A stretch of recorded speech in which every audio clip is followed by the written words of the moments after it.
Yo, welcome. Another episode of the Adoption Pod, episode 3. We made it to 3 episodes. I think we're doing much better than we did in the other media company. So new record here. Oh, off to a good start. I think like once you've done it actually 3 times in a row, your chances of keep doing it is a lot higher. It's the same principle as like when you quit smoking, the first 3 days are the hardest, and after that, it's easier. The first three pods are the hardest. Absolutely. Honestly, I can attest that. I used to smoke, and it took me a long time to quit, like on and off. And after like 3 times of giving it really trying, just went cold turkey, and then it just worked for me. So yeah, I can definitely say that 3 times is the charm. And stay tuned because we're definitely gonna have an episode 4. God willing. Well, welcome everybody into the stream. It's nice to see you guys again. Mick, how was your week? How have you been? I don't even know what day it is, Mike. I don't think I know how I've been. She's lost in the cryptoverse. It's busy. I've been getting no sleep.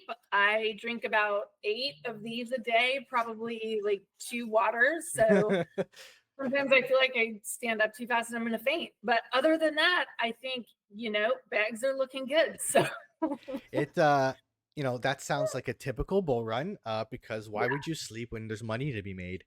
Absolutely. And I know for you on the arena, you've been killing it through your staked arena. I got in a little too late, and unfortunate for me, I'm making peanuts while you're making lots. But, yeah, maybe maybe with mass adoption, and what I wanted to talk about really quick before we have our guest on is I've been doing some research on the Genius Bill. And let me tell you, I kind of thought it was like not a nothing burger, but like, great adoption, yada, yada, yada.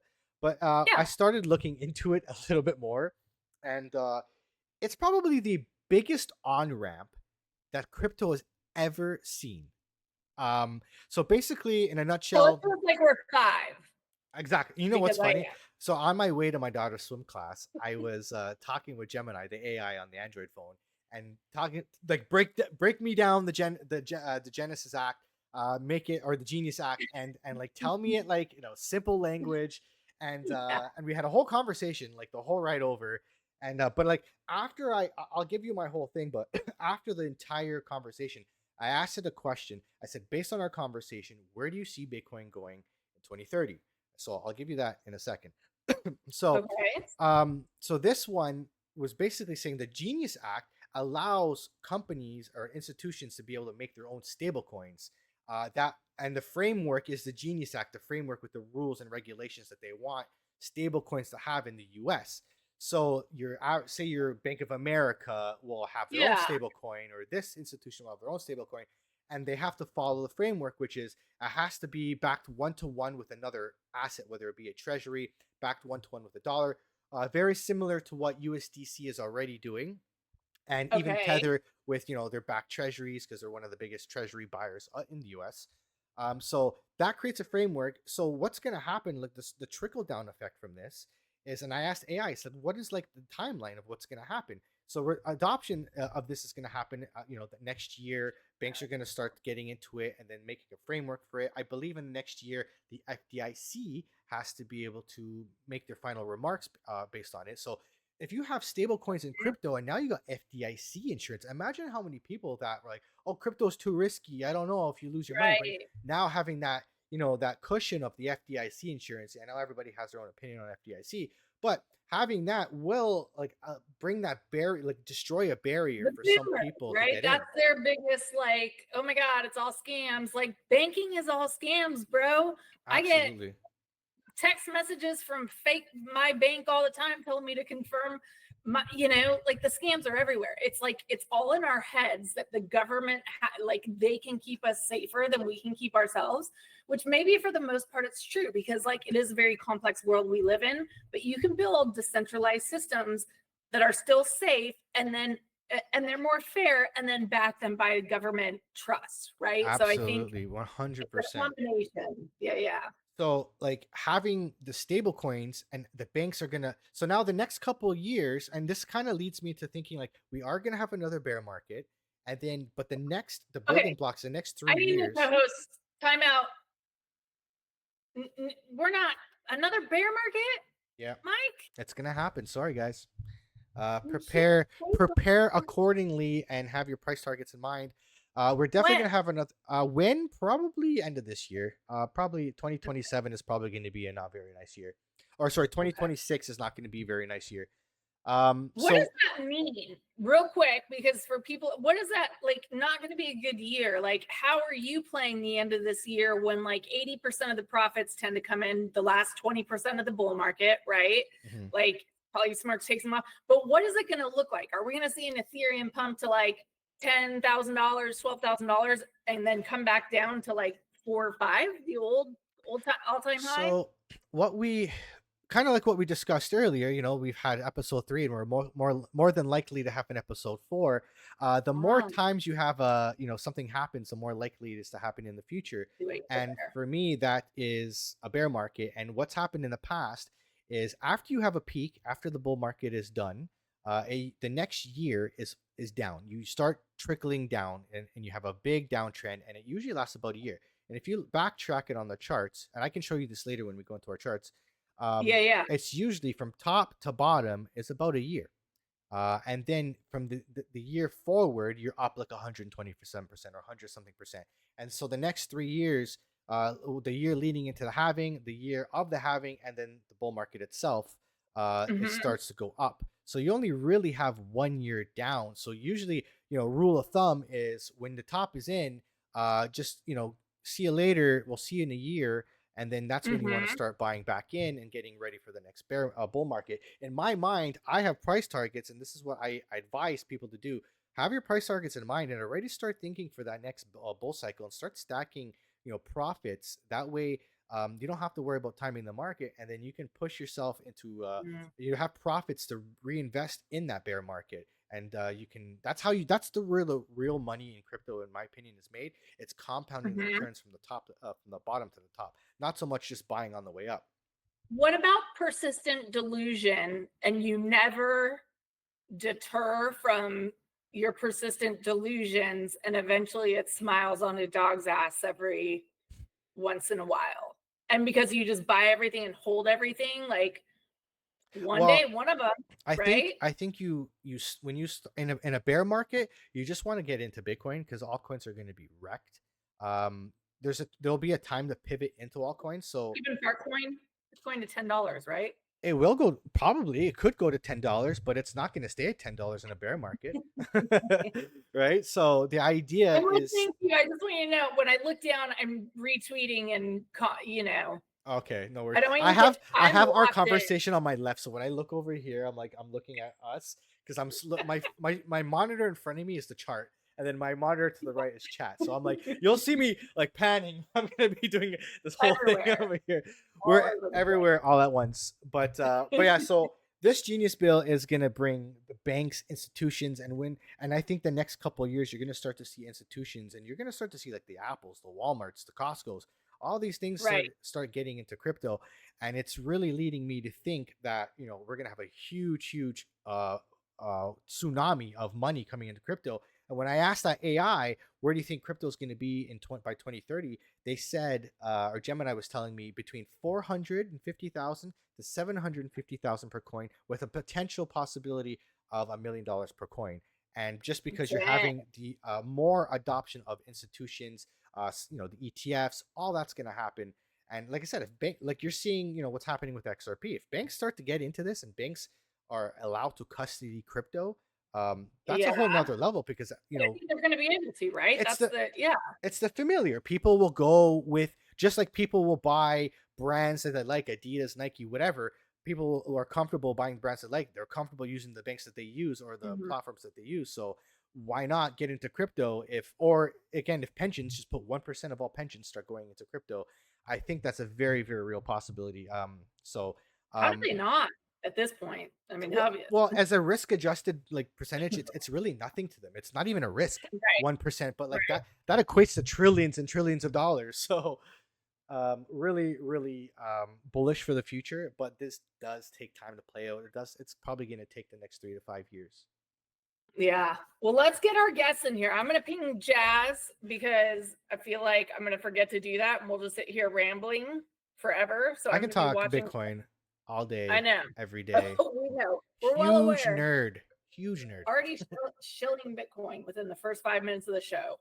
I'm surprised it's not a big Bitcoin symbol. I should just get Bitcoin glasses and just wear them on the show. Actual laser eyes.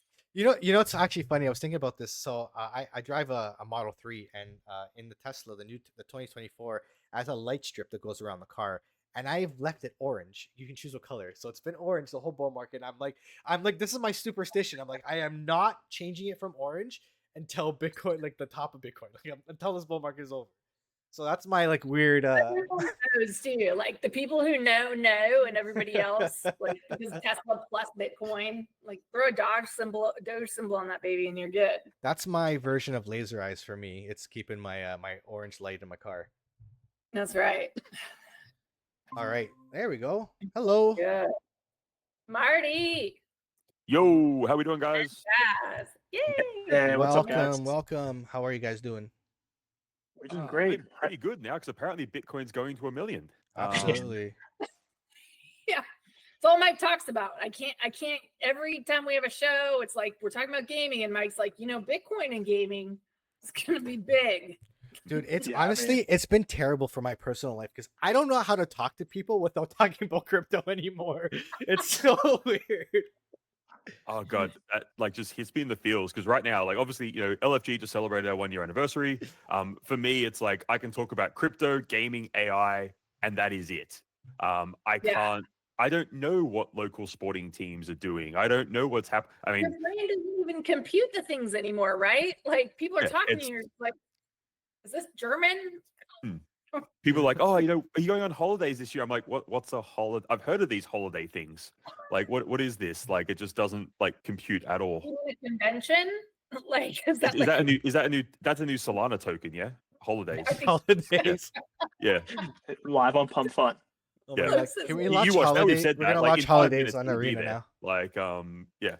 There you go. I just dropped some really early alpha. Go buy holiday on Pump Fun. Anyway. Yeah, there you go. Somebody's probably making it right now. Holidays, honestly, and you can get yourself a pina colada NFT. Yeah. Just send Marty 5% of the supply, and I think we'll be good. Marty will take care of the rest of that now team that is running the holiday project, and rock to the races. Well, hey, it's really good to see you guys again today. And I haven't even mentioned to the audience yet, Scott had a last minute flight change, so he was not able to make it tonight. So we're gonna get to spend the whole hour with the guys from LFG Games. Jazz, Marty, I had the chance to catch up with them out at GDC fairly recently. Played one of the games that they have. We did a little interview for Seed Network. So just really good to reconnect with you guys, because you're one of the teams that, I was heavily in gaming for so long, and then kind of made a pivot to a broader audience, because I really see, for one, it's getting harder for content creators in gaming, right? To close deals. And there was a lot of people that just weren't eating. And I'm like, well, okay, I have an audience from NFTs 2021 and friends, right? So I'll just kind of branch back out. But maybe that'll be my first question. What are your guys' thoughts about like the current state of the gaming trenches for people like yourselves who are the real builders, not trying to hype tokens and pump coins and stack valuations, but build actual cool, fun games, which, in my opinion, you have. I had a blast playing the game. We got a sample at GDC. Yeah. So I mean, how do you feel that? the game's only got better since you got a chance to see it at GDC, which some people got to play it at AVAC Summits back, was that May? I think that was. God, feels like a lifetime ago. And will be playable at Gamescom next month as well, which would be really cool. Nice. So, being 100% honest, right now is probably the worst time to be a indie gaming studio in history. Whether we're talking Web 2, Web 3, we'll get the bad stuff out of the way, then we can focus on the good stuff that is happening. But Right. the industry is going through a lot of just upheaval at the moment. There are mass layoffs. There are games getting cancelled. I think it was like last week, 9,000 people at Microsoft or Xbox lost their jobs, which sucks. And this is or whatever. And this is on top of like tens of thousands of people being like let go over the last 18 to 24 months. It's been we're sort of seeing the effect of the massive boost that gaming got during COVID, 2020, 2021. We're seeing that sort of correction sort of now sort of hitting as projects are sort of running out of money or the various things going on. So yeah, it's a rough time in gaming. It's one of the reasons that LFG is focused not just on releasing incredible games, but also what we can do on the AI side of things as well. As you know, a lot of our team have a long background, not just in gaming and blockchain, but also in AI. Several of our co-founders were involved with Leonardo AI from the start, right through to the acquisition last year by Canva, which that was an incredible 18 months to be involved with that, growing from a little AI startup to a team now of over 250 people. It's been an absolute literal to the moon sort of experience there. So for us, it was very much a case of, as you said, gaming at the moment, maybe not, the hype narrative we want it to be. But, between gaming, blockchain, and AI, we cover, a very wide sort of, space. So that we can, have something that hopefully interests everyone. And Jazz, how do you handle marketing through this period, right? Where, the hype might not be there for games. You can be a little agile because you're in a couple different niches. What are you guys focusing on right now? And how do you cadence your marketing in such a turbulent market? Whereas, you can't really make plans beyond maybe next week, it feels like. Yeah, 100%. It's actually a really good question.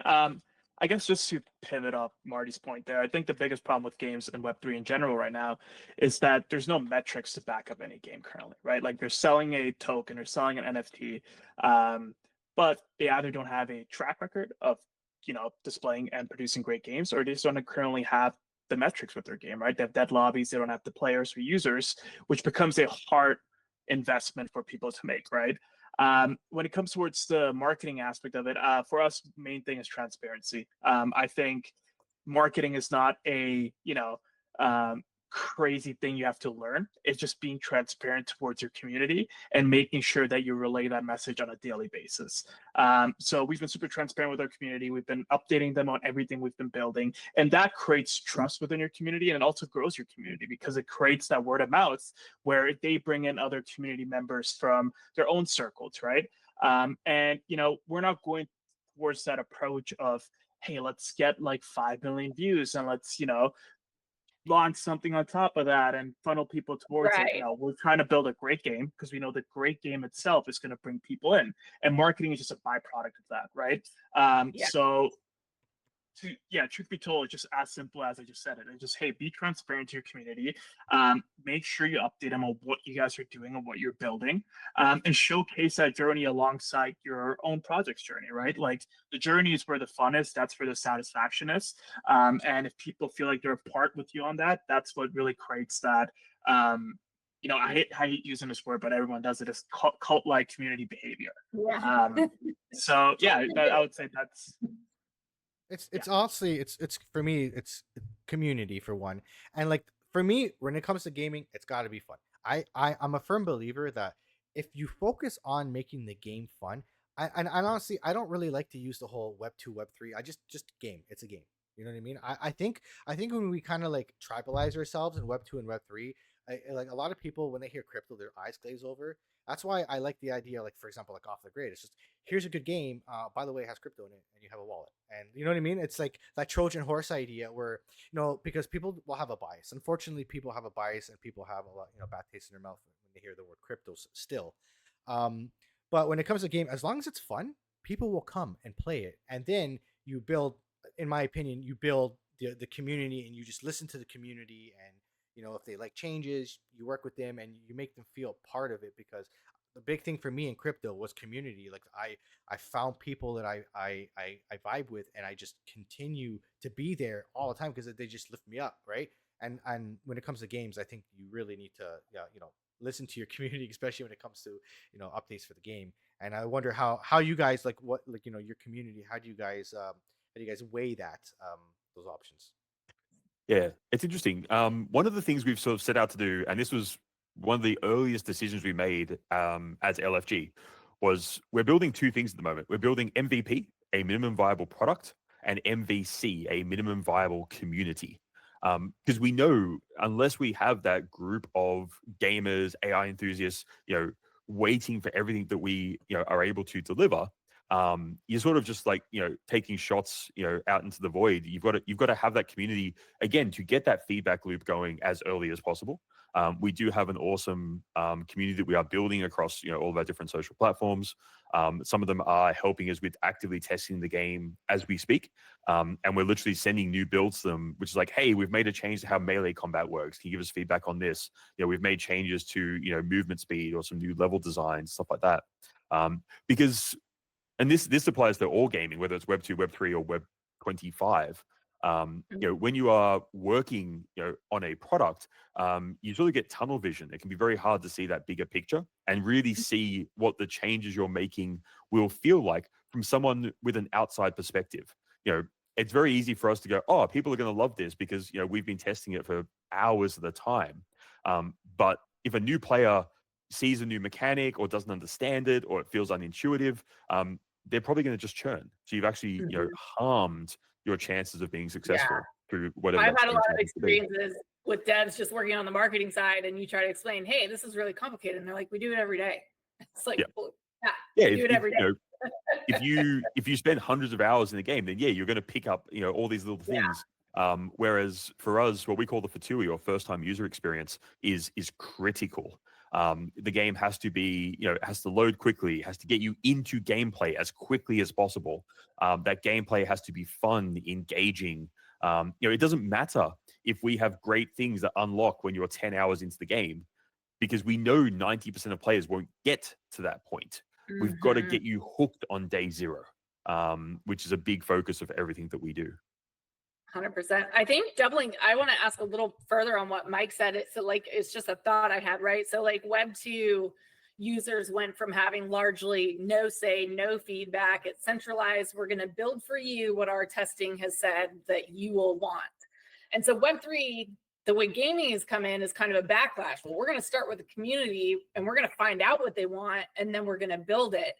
And it feels like politics, right? Like we're all the way over here, and then we're like, whoa, this totally doesn't work, and now we're over here. Do you see it settling in the middle somewhere, like the relationship between communities and games? I don't. I see the Web3 approach being the correct approach because it's actually very aligned with what successful Web2 studios have been doing now for literally years. If you talk to a game developer or a studio or a CEO, whoever it happens to be, and they are building the perfect game that they want to play, run for the hills. That is a huge red flag right there. Any successful team doesn't build the game they want to play. They build the game that the market is telling them there is demand for. If you talk to someone, they're like, oh, we're building an FPS because we all love playing COD. Well, no. because you're going to get beaten by COD if nothing else. If you talk to a team such as, LFG, just to toot our own horn there just a little bit, who's like, hey, we're building Gladiator Mayhem because we see a demand for hybrid casual action style games in the market. We see an opportunity to address, an area that existing games in the market are missing, or we see an opportunity to introduce a new genre, a new game type that players are actively looking for. Whether that be, wow, Jazz, your face just got really big there. Okay, cool. We just zoomed in on Jazz there for a second. Like, okay, cool, that's weird. He had the Super Mario mushroom and he grew. We just want to zoom in. Yeah. That's successful Web2 studios have been doing this for years. They build based on the market. They build based on opportunities they see to acquire market share or address opportunities in the space. Right. And Web3, through their community focus, is kind of doing the same thing. But instead of doing your more traditional market research, they're using community engagement and letting the community have that voice and actively say, this is what we like, this is what we dislike. Web2 or traditional gaming has been doing that indirectly for a long time. If you try to launch a game and the market doesn't want it, people just won't buy it, and the game just won't be successful. The Web3 approach is almost you're hedging your bets. If you've got a community of tens of thousands of gamers actively looking for the experience you're going to launch, well, if nothing else, there's your initial cohort, there's your early access, there's a building block that you can start with and then build outwards from there. Well, why don't we have that yet? We do. It's called Lightning Bolt Games. We're making a game called Gladiator Mayhem. Well, no, like it's one of those things. Again, there's so I need to write a book on this. There are so many analogies to the growth of Web3 gaming. And again, I agree. I don't like calling it Web3 gaming. We're just building games. We happen to use blockchain technology to enhance the experience. But if you think of it in terms of traditional and Web3, or however you want to look at it, there are so many analogies to the learnings that Web3 is going through today that studios building for like early App Store, early mobile learnt 10 to 15 years ago. The problem is people just aren't taking the lessons from back then, or maybe they weren't around back then. I had a full head of hair back then. It was glorious. It was strawberry blonde. It was great. And bring those lessons into the modern era and understand how to apply those lessons in a way that actually allows you to be successful. We're seeing, for better or for worse, you can sort of look at Web3 gaming in generations. And a lot of studios in the past, say, several years sort of took Axie and said, well, this is successful. We're just going to copy that and change the game that we're actually building. Right down to doing, the 2-token approach, or, the same sort of forms of user acquisition or engagement and retention mechanics. And it doesn't work. Axie was a flash in the pan. It was a great experience, and, they're still around today, more power to them. But there are so many lessons we have from the early days of mobile, even going back beyond that. Like, I remember releasing shareware titles. Like, there are learnings you can take from that. And if you apply them in the correct way, it allows you to really open up new opportunities that, unfortunately, a lot of other Web3 studios seem to be ignoring. Shareware models, like when they sent out CDs and magazines, is that what you're talking about? Oh man! Oh, we're talking floppy disks. Like we're going way back here. Yeah, trying to remember the name of that magazine. Game something. I used to get like demo discs for PlayStation 1, and Jazz is like, I love those. So Jazz, before you were born, anyway, no. But this is how some of the earliest, biggest IPs in gaming, this is how they got their start. This was Wolfenstein, this was Doom, this was, all these sort of that era of gaming where you release the first episode for free as shareware, and then you encourage people to buy the experience beyond that. And the greatest part, the learning from the shareware model, and so many mobile studios, Web2 and Web3, missed this. It's not about gating it in a way that frustrates and annoys and encourages player churn. It's about showing such a great experience in that shareware part of the game that players actively want and desire and need. Need is such a powerful word. Need more of what you have created. It's the same principle as getting someone addicted to drugs. So marketers, it's the old thing. The first taste is free. And that's kind of what I'm a huge advocate for. Just get the game in people's hands, like, right? You know what I mean? Get them playing it. One of the biggest games that I played through my whole life, and I'm sure everybody knows, League of Legends. And I always look at and I always think about what made League of Legends so successful for so many years. The game's free. You don't have to pay for it. You don't have to buy any skins. But how much money has been spent on skins and cosmetics in the game doesn't make the gameplay any better. It's because they get attached to the characters. The gameplay is amazing. A lot of people will say it's toxic. The people are toxic, but the game the gameplay is very a lot of strategy. I am a big fan of esports, so I like the competitive aspect of it. That's what got me into it. And but it's the lore. Every character has their own backstory. It has a really good backstory, so good that they were actually able to make an entire series, arcane, for it. And that's what people get attached to. They get attached to the character that they're playing, and then they'll spend money on the skins because the game is really good, and you get attached to it. That's where, like, for me, I look at that model, and I think, like, free to play games, great model. Make the game good, and people will want to show off with skins and all this kind of stuff like that because they're having fun. You got to hit that dopamine spike, right?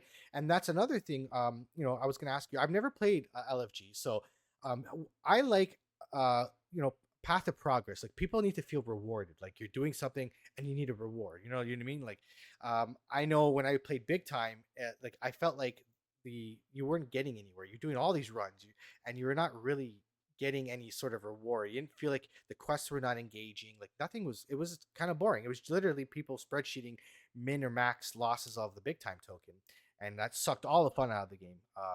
This show is sponsored by Big Time, by the way. Cool. Shout out to Big Time. Yeah, it's. I mean, there's we're totally there's plenty of games that are successful in that model. Like EVE Online is the ultimate spreadsheet simulator. People day trade in that game, so there is definitely an element of gaming that enjoys. Like, I play games like Factorio, where you're trying to optimize, like, building this massive factory.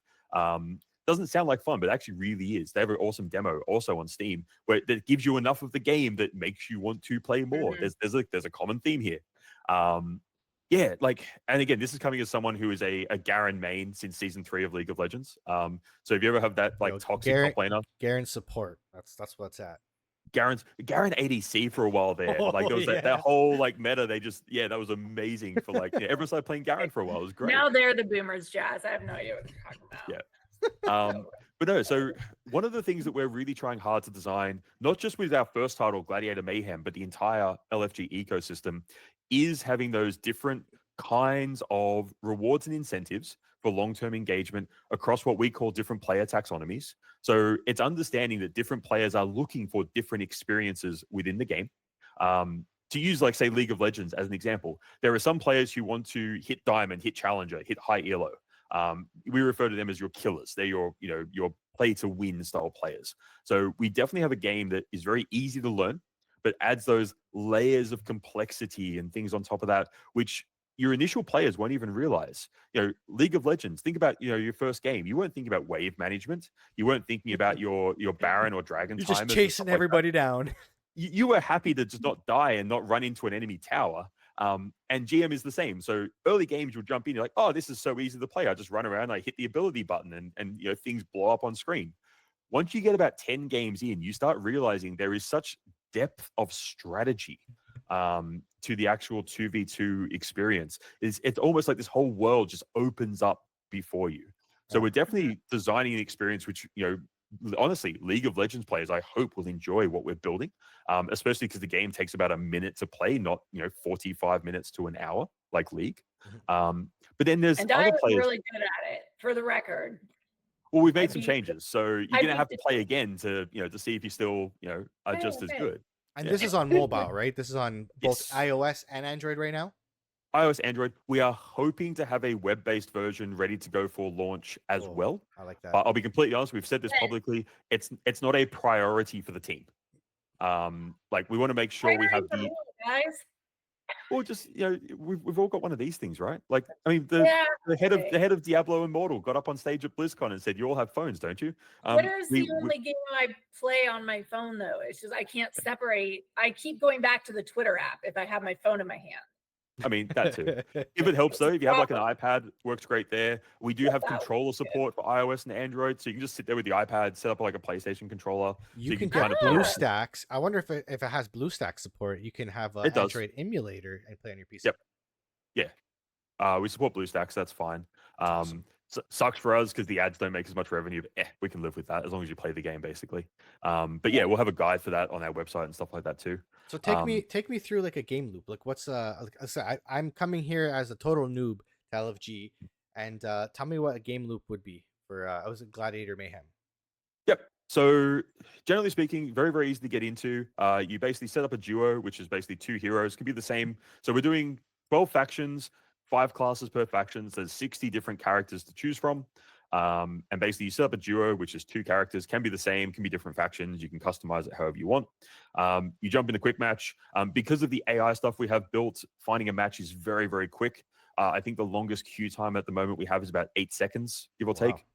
That's really Yeah, short. very, very important because we know the frustration of jumping to a queue and it's like, yeah, you should have a match in 4 minutes. I Like, still I'm haven't sorry. been able to play Bloodloop since it came out because the Yeah. queue times are too damn long. So when we were at GDC actually at the Avalanche event, the one they had like in the bowling alley, and they had a bunch of laptops set up. I get confused which event it is, but it was definitely it was GDC. They had like a bunch of laptops set up with off the grid running. I've walked over and like I've clicked like play now. And like I'll play a quick match and show everyone how bad I am at shooters. And it's like estimated queue time like 4.5 minutes. And I'm like, well, I'm bored already. I went off. I grabbed a pizza. I grabbed some beer and ended up chatting to someone else. Like so we've really tried to make sure queue time's just as quick as possible. Especially important on mobile because we know our main competitor on mobile is TikTok, Instagram, Twitter. Like it's all your socials more than anything else. Jump into a match. Like I said, it's a 2v2 hero brawler. So think kind of like League of Legends. If you had 2v2, like almost like a 2v2 ARAM, no minions, closed, tight environment, and you're basically just going at it. Very simple controls. You move. Your character will auto attack whenever they're in range. You don't even have to try and like hit like an attack button. You have a single special ability and you have a potion. So it's it. like an arena style. Yeah. Okay. If you've played, say, like Archero on mobile, similar style of gameplay to that. So that, again, that hybrid casual model, very easy to get into. Looks great, plays really fast in performance. But yeah, as you play more matches, you'll sort of start peeling the onion and finding that depth of gameplay. When you are playing matches, you're obviously battling for multiple leaderboards. So we have like ELO-based leaderboards with like daily, weekly, and monthly sort of systems set up there. There'll be a battle pass to unlock. We're also going to be part of the Avalanche battle pass as well. So there'll be other things you'll be unlocking through that system as well, which is really cool. Big shout out to Avalanche for doing that and supporting it. That's really cool. And then the really interesting thing that sort of kicks in, we're doing like a whole tournament system. When we say tournaments, we're talking about things we've done in the past, like in our previous studio, where there'll be like there'll be daily tournaments, big weekly, monthly, that sort of thing as well, with different prize pools. The cool thing with GM, and this is where our AI background comes into play as well. Every single match that you play, not only are you playing to win that match, you're actually training the heroes that you're actually playing with, what we call LFG agents. So we have a whole game mode, which is literally what we call AFK and play. So let's say, for example, there's a tournament at 2 o'clock in the morning. You really want to play, but it's 2 a.m. And I mean, we're all probably awake at 2 a.m., but you get the point I'm going for here. Yeah. You can actually During the use bear market, we're sleeping. Yeah, exactly. Bear Yeah. When Bitcoin hits 1 million, we'll be awake at 2 a.m., but not at the moment. So you could actually enter that tournament with a duo that you have trained with their LFG agents, and you get to go to bed. You'll get notifications throughout the night letting you know how you're going. But in the morning, you'll wake up. You can watch all the replays, watch a highlight reel that we put together for you, hopefully claim some prizes depending on how you went in that tournament. Because with LFG agents, we've actually managed to train our own foundational AI model that plays the game so much like you that your friends and even your opponents can't tell the difference if they're playing against you, the human player, or you, the LFG agent. That's crazy. I wonder, I wonder the decision making, because I don't know, like something quick on the fly, like is it going to make the same decision you would, or is it just, you know what I mean? Like that's actually really interesting. I wonder how, like, because we can adapt on a fly, like, oh, we can change it, like can the AI adapt and make that? I actually gotta mess around with this now. Yeah. So What your AI is doing is you actually are choosing which replays, and we bundle them together for you. We call them codexes. They're all on chain. So you can actually trade them with friends. So you don't have to train on your data. If you wanted to, you could train on Jazz's, or you could buy a codex from the world champion and train one of your heroes based on that. Oh, man. So there's this really cool like ecosystem where it's almost like being coached by different players, sort of thing. The agent 30 times a second is going to look at the game state, it's going to look at the environment, look at what it's doing, use all the information it has available to it, which is all the information a human player would have access to. LFG agents can't see through walls, they can't cheat, in any real sense. They're doing the same inputs you would do. They're moving the joystick, they're pressing the ability button, stuff like that. But every time they hit a decision point, which, like I say, is 30 times a second, they're using all the experience they have from the replays they've been trained on, or the codexes they've been trained on, to decide what to do at any given time. And the way we've actually built the model up, again, this is a foundational model we've created from scratch here. They feel very human. That was the whole goal. LFG, they look, feel, and game just like a human. So you will see LFG agents hesitate. You will see them change targets. You'll see them, get hit by something and dash towards a health pack. They act in a very natural way. So when you say humans can adapt on the fly, agents will adapt on the fly as well. But they're doing it in a way that they've been trained on. If you only train them on matches where you just YOLO Leroy Jenkins and just charge straight in, well, then your agent is going to YOLO Leroy Jenkins and charge straight in. If you're a more tactical player where you sort of sit back, parry around and sort of, try to think, they'll pick up your tendencies. Can I bet on my agent? So I bet against his agent. It's like cockfighting. Yeah. So yes and no. Okay. The legal answer I have to give you as the CEO of a registered Australian company is No. to support gambling or any luck-based mechanic in any way, shape, or form. Gladiator Mayhem and using LFG agents is a game of skill. Now, the other answer. The way you would do it is you would register for a tournament with agents that you have trained, and you would set them loose. You can actually play in a tournament with as many duos as you want. So you could enter the same tournament 5 times. We would do everything we can to make sure the bracket doesn't pair you up together as long as possible. There is a very real world where if you've picked the meta, if you've predicted what other people will play, and you've trained your agents better than everyone else, there is a very real world that while you sleep, you could be first and second in a huge tournament. That's pretty crazy. And the best part is, because we've built our own deterministic game engine from the ground up, we put a lot of work into this. You've got full replays. So every match you play while you sleep, you're generating replays that you could then put into codexes and sell on the secondary market, or use to train different agents. Because you can enter as many different tournaments as you want at the same time, or you can grind the leaderboard. You can, technically you can do ranked or casual. I don't know why you would grind casual, but if you want to, it's there. All of a sudden, you've got this world where you're encouraged to have a very wide collection of heroes. You want a very diverse collection of heroes and train them up in different ways to work out what beats the meta, what playstyle works better. And then, Where is this all stored? All the replays and all the data. How's that all stored? replays currently we're storing offline. Also, we're storing like in the cloud, but like in a Web 2 sensor on AWS. Because as much as we would love to have everything like that data on chain, the second you start writing kilobytes to a block, especially if you scale to hundreds of thousands of users, Yeah, that's what I was wondering.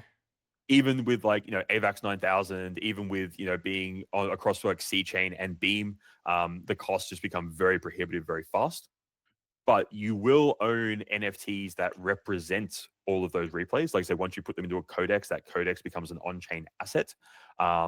And through the game client, you'll be able to go in, you can watch those replays. So before you purchase or trade a codex, you can see all the replay files. We'll put together a little almost like a match report of what that codex sort of represents in terms of play style, aggressiveness, cowardice, those sort of things. And then we put them all into the secondary market that we support.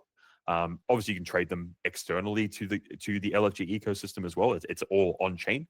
But we're a very big believer that especially as an AI startup, just as much as we are a gaming startup, the community, the players, the actual users of everything we create, you should own all of your data. Pardon my language, is absolutely fucked that most AI companies right now, the only reason why they are hitting billion-dollar valuations is their ability to scrape public data and use user data to add more value to what they are doing themselves. They are the extractors in this. Our government just really looks out for us, don't they? They're Uh, just that's a so good. very different discussion here that we could have. But yeah, it's like Next time it's on the not, conspiracy pod. yeah, Yeah. it feels criminal that everyone else is getting rich off of the work that the public is doing. Yeah. And Well, we I decided, do have a question, Marty, though. Okay, so like this is part of like the greater AI picture for me. Like you're saying this stuff and it sounds, I'm like, God, that's so cool and that sounds so fun and gamified. Like, and we're just, it's like men used to go to war and now they have simulated and abstracted the innate desire for us to compete and win or whatever it is. But like, do we just keep heading this way? And then are we going to have like bots training our bots, right? Like, where do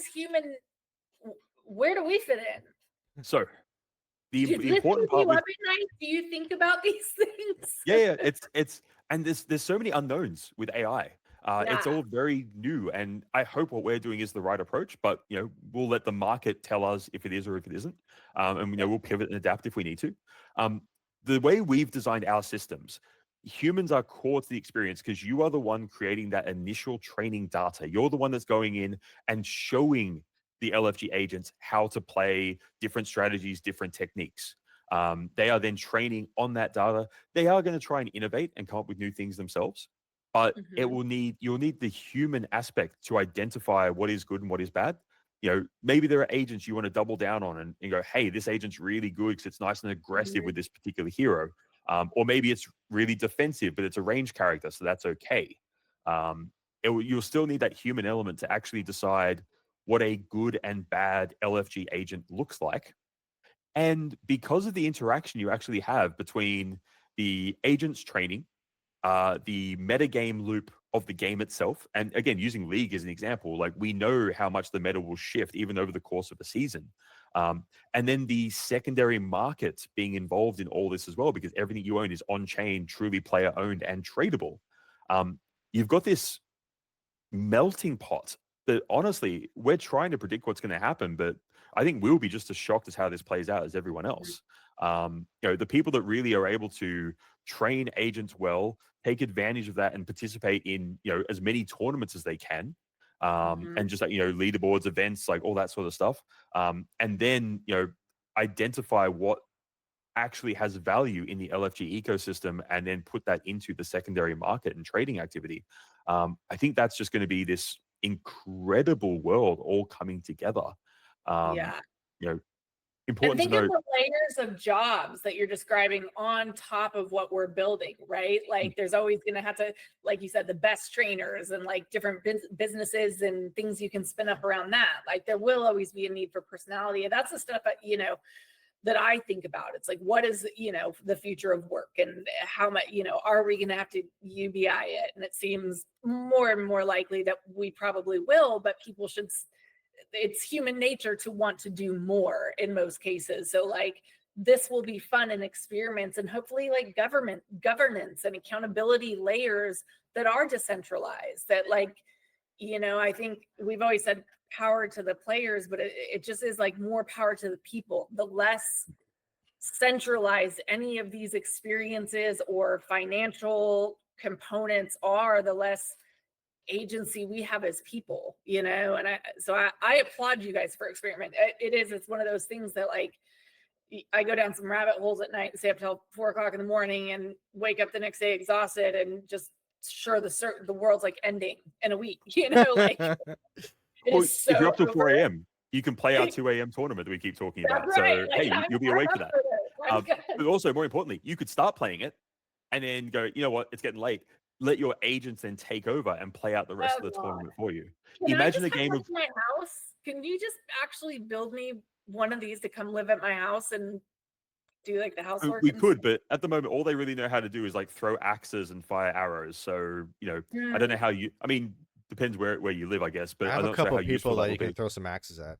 Yeah, pretty much. I live with my Um, brother, totally safe, but yeah. Yeah, but like the applications of LFG agents is literally insane. And we've already announced like some of the studios we're partnered with who'll be using like LFG agents in their own games. There's a lot more we're chatting to right now, and just getting all the contractual stuff out of the way. And again, we're having more meetings at Gamescom Who for are that as these? well. Who are you looking to talk to about that? In case anybody is watching today, who is So your target any audience? Web 2, Web 3, Web 86 studio, single player, multiplayer, MMO, like casual, hardcore. Honestly, LFG agents have use cases and applications across all of these. Forgotten Let me Playland? Does that? go and play them. Yeah, we're chatting with them. Okay, good. Um, Yeah, because I love that game, and I figure Yeah. I could So see that work. imagine Forgotten Playland, where you can have a game spin up with less than 10 seconds queue time every single time. Yeah, And the opponents you're playing against are matched against your skill. They feel real. They feel human. They have the same names as people you may know. One of the interesting examples, and I can't say who we're talking to with this, but it's a Web 2 studio. Imagine a MOBA, so actually like League of Legends. Mhm. Now, 5v5 game. Invariably over 45 minutes, someone will disconnect at some point. That's just it's the League of Legends way. Oh, I know where you're going with this. I love it. Yep. Now, at the moment, there is a bunch of. I'm so glad you get where I'm going with this. I'm going to say it anyway because it's fun, and obviously the people watching will get to hear Yeah. this as well. And So- I don't know where you're going with this. So, So at the moment, when someone disconnects, there's a bunch of bad options that games have to choose from. You could remove the player from the game. That's terrible. Now it's 4v5. It's unbalanced. Your team is probably going to lose. Cool. But you've got to play it out. So you've got to spend the next 30 minutes basically just being frustrated. You could have them just stand there and do nothing. That's arguably worse because now they're just cannon fodder for the opponents. You could have them run back to base. They're basically, you may as well disconnect them. They just stand there now doing nothing, fall behind on equipment, gold, CS, all that sort of stuff. You could have a behavior tree based, traditional bot try to play for them. They're generally going to be either too good or too bad, but they're going to feel very unnatural, and they're not going to behave like the human player that started the match in the first place. So again, just a bad option. League, last time I checked, they just run you back to base and just stand there and do nothing, hoping you reconnect. Yep. Most games will just remove you from the game completely. You can't even reconnect. It's all bad. Now, what if every time you played the game, we are training an LFG agent on your playstyle, your mannerisms, your tactics, your strategies? So if you disconnect for whatever reason, the agent just picks it up and takes over for you. It's going to play just like you. It's going to make the same decisions you would make. Hopefully you reconnect. But, we don't even need to tell your opponents that you've disconnected from the game in the first place. The game just keeps going. So now, instead of 9 players, 1 player leaving and 9 players being frustrated in one way, shape, or form, you've got a game that just keeps playing to its natural conclusion. And most people didn't even realize that someone left the game in the first place. My God, I hope you're talking to League of Legends. I hope that's who you're talking to. That'd be so awesome. I mean, you know what oh my NDAs are like, and you can imagine the sort of I know. NDAs we would face It's with just these sort of size of so studios. many times in not your ranks problem, that like, happens. not know. But completely theoretically, that's something we could do, and that's something we have actually tested and have shown to studios that are building MOBAs. There's a And you can huge apply- need for that. Huge. You can need. apply that across any multiplayer genre. Imagine single player games. So I still go back every now and then and I play Warcraft 3. God, that game came out like I was in high school. So we're talking like at least 20 years ago, but it's a great RTS. It's one of the granddaddies up there with like StarCraft and stuff like that. The problem is I can cheese the game. I can play orcs, I can tower rush, and the AI just does not know how to handle that. But imagine if you had a game that existed for 20 years, but the AI that you're just in like training mode or practice mode is learning and adapting and getting new strategies and new techniques all the time. So every time you go in and even play a single player experience, the game is going to feel different. It's going to feel fresh. It's going to feel new.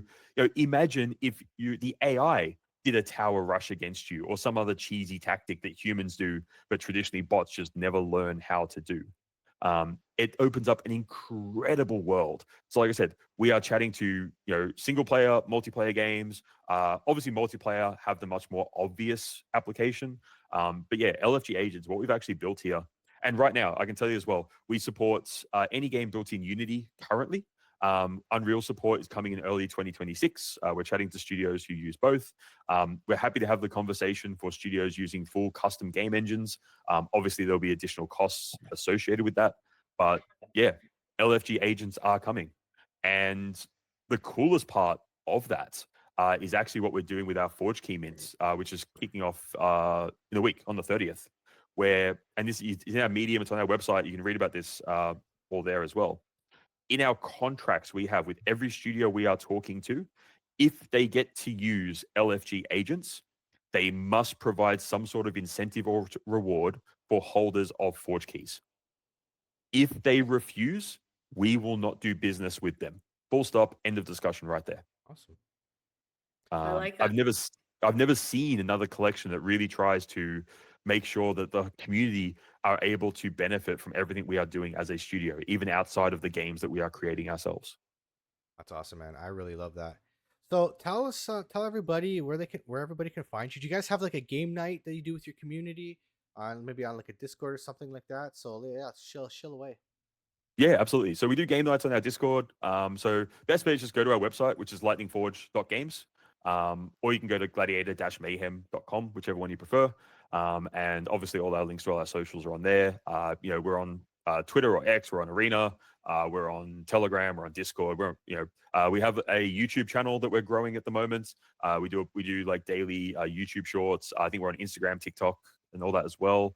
So we're pretty much everywhere you expect to be. But our community primarily is Discord and Twitter would be our biggest communities currently.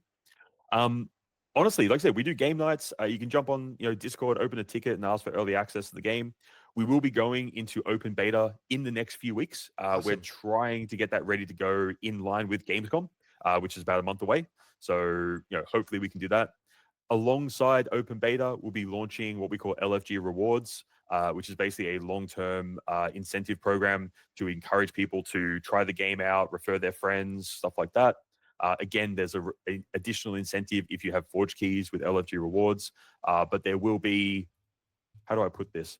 There will be something dropping out of the air with LFG Rewards. So I guess you could potentially call that an air drop. Is that, yeah, I guess dropping from the air. Drop like of the air? Yeah. Might be picking up what you're down. Yeah, so maybe there's things like falling out, and maybe there's a million of them theoretically, because that just sounds really stupid and fun. And if there's one thing we love doing at LFG, it's stupid and fun things. So 69,420,000 then obviously, but we'll take a million. A million's fine. Well, maybe. Well, I mean, if you want, we can drop it from a million. We can just do 420. Like that's No, I think you sure? Okay. We can tell the community it was all your idea to drop it from okay. Cut. All right, as long as you're sure, as long as you're confident. Okay, we'll keep it at a million then. All right. All of the Web3 gaming space is now going to single-handedly fund me into oblivion. So this is live. I forgot about that. Yeah, give more money. Okay, but so when is the Forge Key mint? Like when and where? How do people get whitelist? How do they get access? Like okay, so really simple. The mint starts on the 30th. The initial release of keys are exclusive to holders of our Forge Essence free mint. So that was a collection that we minted back in like March. I was around GDC time. You can obviously, there's still time to pick some of those up. The collection's on OpenSea or Magic Eden on Avalanche. So if you want access to that earliest tranche of Forge Keys with the biggest discount as well, there is an 80% discount on Forge Keys for holders of Forge Essence. That's definitely the way I would suggest to go. One of those and then stacking the second one. I mean, 1, 5, 10, grab as many as you want. Yeah. The cool thing we're doing with the whitelist for Forge Essence, because we're minting across both Avalanche and Beam, the whitelist is applied on both chains. So if you wanted to say own 10 Forge Keys, you only need 5 Forge Essence. And what you would do is you would mint 5 on AVAX, 5 on Beam. They'll be the same price, same utility, everything's the same between the two. We just really wanted to show that from day 0, everything we're doing in the LFG ecosystem is obviously built around like Avalanche and C Chain and AVAX 9000 and all that. But we are also actively supporting the L1s at the same time. We look at it as just all part of the big AVAX family. So we want to make sure, obviously, we have a long history with AVAX, we have a long history with Beam. It makes a lot of sense for us to support both of those ecosystems, and obviously means holders of Forge Essence get double the whitelist allocation, which is great. And then outside of that, all the mint details will be on all our socials, our Twitter, our website, stuff like that. I haven't actually got the page live just yet. I'll be going live the next day or two with the actual like mint page, where you can go on there, set like a reminder for the start time and things like that. It will be kicking off. I think it's 2 a.m. Sydney time on the 30th. So I think it's like 9 p.m. Pacific, I think was the time. AM? PM? 9 p.m. Pacific. Okay. But yeah, there'll be countdown timers and all that on there. Okay. We've got a big announcement that will be dropping. I think it's tomorrow. Jazz, is that announcement going? Yep, cool. You just like, sneak a little of it here. We won't tell anyone. I love to give a little bit of pre-alpha, but this one, basically, again, to circle back on, I guess, the theme of this chat, which really is community. We've listened to community feedback on our Forge Key medium and the announcement that we made. We are going to make some changes to how we distribute the mint, with the goal of making it more aligned with community expectations and making it a little bit fairer so more people have access to it. There'll be another big part of that announcement, which will be dropping tomorrow. You'll see it get retweeted in a few places that I think you may find interesting. And when some other places, damn, you can't do this to me. I would love to say where it is, but you'll see this, and then a few days later you'll see some announcements around Gamescom, and you're like, holy shit, this all makes sense. You'll see the 3D chess that we are playing right now. Okay. Awesome. There is a method to our madness, I hope. Make sure y'all follow LFG and join the community to get all these updates. Yeah, I've met a lot of gaming teams in my time in Web3 gaming, and I've had varying levels of just being impressed with not like you listen to them and you know that they're passionate about gaming, that they know what they're talking about, but you also know they're not going anywhere. You also know they're pushing boundaries. Like, they're not here for a rinse and repeat. Hey, we saw what Axie did, let's like slightly tweak one little tiny thing and then profit, right? Like, you guys are here to bring the future of gaming to Web3, and I love that you think that the Web3 building together with your community is the right ethos. Like, those are the people that all of us should be here supporting. And I have a big soft spot in my heart for indie game studios, because I think 10 days out of 10 they're out working, whatever. I'm not gonna fight anybody in specific, but there's real passion there, and I think that's what Web3 to me is giving access to people with real passion, access to people who care, to capital and to communities and to a platform to give us something different, because they're just copy pasting every new, the studios are giving us shit games lately, and they feel like they can go on doing it forever, and like, this is our stand, right? So support your local indie studio. I hope and pray that what we are building finds product market fit, and we can build the community. We can I want to be doing this next 10 years basically. I think we've finally moved beyond the era of GameFi or Web3 gaming, where everyone is just going to copy whatever was popular a few years previously in Web2 and try to make that. I think we've moved beyond the era of teams making a battle royale because, oh, hey, it's a battle royale, 100 people have to play the game, and that's their whole shtick. That's their marketing appeal. That's their user acquisition strategy. We are seeing more veteran teams coming into the Web3 gaming space, such as LFG. I've been doing this now for 15 plus years. Way too long. I remember releasing games on mobile before there was an iPhone. God, that was a long time ago. I remember thinking that iPhone wouldn't take off because people like buttons on their phones. I was wrong with that one, but it is what it is. So, BlackBerry. Oh man, I miss my old BlackBerry. I could type so fast in that thing. It was great. Out there. Yeah, You had like permanent indents on your thumbs from like the little buttons. Yeah. But yeah, like, you know, I really hope that we can lead this next generation of Web3 gaming, of just gaming in general. I think we can show that AI really does have a use case here as more than just, you know, a hype thing or something that, you know, you throw in a pitch deck to try and get people interested, or even just more as a tool that you use to develop games. You know, all of our games, you know, from GM to YOLO to GTFO, are really designed with that thing of what happens if you take AI and you build it as the core of the experience that you're creating.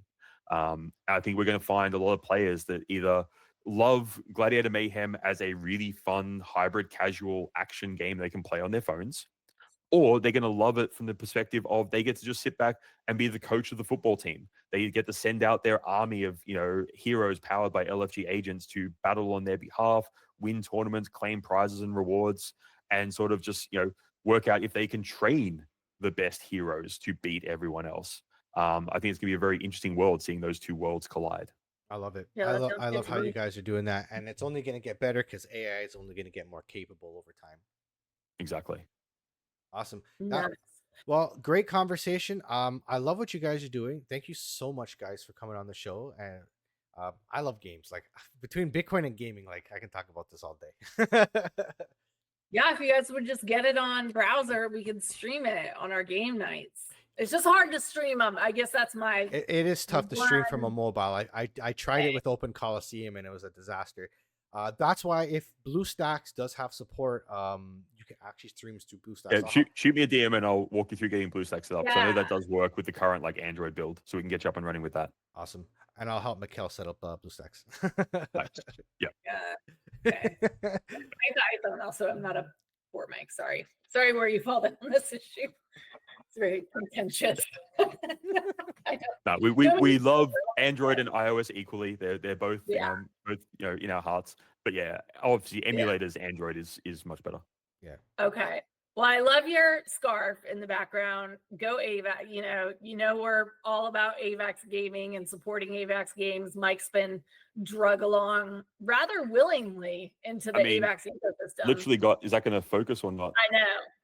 Got the AVAX keyboard going. Like, yeah, like I love the whole AVAX thing, and you know what? I love that. You know, as I've gotten more educated in the ecosystem, it's not just about gaming, and I'm really getting interested in the other side of it too. But again, I still think, you know, all the other gaming platforms, Avalanche is where all the good games are. So I still firmly believe that. And then on top of that, it's not, you know, the platform itself, the C chain is like really, really good. So I love it. I love what you guys are building. And I'm literally after the show, I'm going to download the game. I'm going to give it a shot. And I'm going to be traveling soon, so I need something to do on my phone. Awesome. No, sounds good, man. Yeah, and like I said, if anyone watching wants access, just jump in our Discord, open a ticket. You can get in before the open beta, get some practice in, get used to the game, so that when we do launch open beta with LFG rewards, you're there ready to go. Awesome. Airdrop City. I mean, well, from something from the sky. Who knows? Something from the sky. Something from the sky. Well, thanks so much for coming on. We're going to talk some degen meme coins now, and we're not going to drag you through that degenerate hell with us, because we'll jump off because I'm doing my usual. I'm 10 minutes late for my next meeting, sort of thing. Yeah. But yeah, I mean, obviously, yeah. Thank you so much for the opportunity to chat. Obviously, great to talk all things what we're building, and as we say at our studio, LFG. LFG. Let's go. Thanks, guys. Appreciate it. Good day, guys. Catch us. All right, that was a great conversation. I really like the idea of AI. Game is fun. I think that was the first game I've ever seen have, well, except for like I think Parallel was building something with AI agents, but like what Agent Sploots, Jonah's thing? Like, doesn't he have some kind of agents he's developing for games? Like, there's I haven't seen it. Dude, when he said the AF, when someone goes AFK and you get an AI agent that's trained like that blew my mind. I was like, because I played League of Legends for years, and you hate when someone leaves the game and you're stuck there. You're stuck in that game. Anybody who has kids is just effed, right? Yes. Like, your kids, literally when I had to black out the screen is when I was going, my son woke up and wanted to walk, you know, like, it's just, you can't predict it. I love it. All I think right. that is a cool. Let's break down some charts. I had somebody in the chat. Is AVAX going to $250? So let's find out. Ooh, I would also like to know that. I have 183 AVAX lost on the blockchain right now, which is super fun. My God, what is going on with the cameras? It was perfect. I don't know. Google Meets is something else, man. I don't know. I got you here twice. I'll fix this really quick. I think we need to switch to StreamYards next week, transparently, because it's so easy for me and Brooke, dude. So easy. That works for me too. Like StreamYards is okay. It's fine. All right, I'm gonna add my window here. Get my camera on the screen. Yeah, I gotta watch it too, so I can see your charts. Bitcoin. We're gonna chart around. Window capture.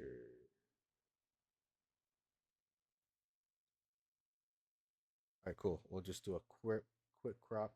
The good thing is I learned how to do this a lot faster now. So it's only a little annoying for a little bit. Okay. I mean, we're just all here waiting patiently, so take your time. Yeah, we're just gonna, I'm gonna keep the suspense going here, guys. All right, boom. All right, so let's start with the big boy, which is Bitcoin. What's going on here? Bitcoin had a little move today. We had a little dipski a little while ago. a little dipski, but we are, recovering from there. So let's see. I had a little flag. I think we were tracking this last week. So I was saying last week that the daily was overheated and we need to come down, and we did. We're in a descending little channel here, but this is called a bull flag. And now, if this is the breakout that we're having right now, it looks like it's just breaking out. If that's the case, then I think this next target, I think I did it earlier today, it was about 130,000. So if this is the breakout, we'll put it here, and the breakout's 131,000 for Bitcoin. So look for Bitcoin to maybe bounce a little bit here, and we're kind of seeing this, be more, rock solid, because it's looking like Bitcoin dominance is bouncing here. Now this could start like an bouncing back up. It could be, or we could be making what's called a bear flag. So it'll make something like this, and then it'll. That doesn't sound good. No, bear flags are no good for Bitcoin dominance. But again, bear flag for Bitcoin dominance is good for altcoins. So if this is the case, and then it'll probably trend up a little bit, probably up to like 61% or so, and then make its way down to 57%. Like I'm partially thinking that Bitcoin dominance has peaked for this cycle. I don't know if we're going to get to 70% because we dropped very, very low. So I'm kind of looking at the last time Bitcoin dominance lost a 200-day moving average. It did come back and start making the uptrend again. So we'll have to keep our eye on that. But we're looking like we're bouncing here. As you can see, the stochastic RSI is curled up. The RSI was deep into the red, and usually you don't stay in the red for too long before you start to come back up. So look for Bitcoin to rally the next couple days here. Altcoins probably just go sideways or get pulled up with it as well, with Bitcoin as well. So I don't see the market being bearish at all. Can we look at like ETH with this in mind? What are your thoughts on ETH? So again, this is kind of like the reverse. So altcoins were pumping up, and you saw Bitcoin make this bull flag where it kind of trends down, and it kind of touched the 21-day moving average and popped off.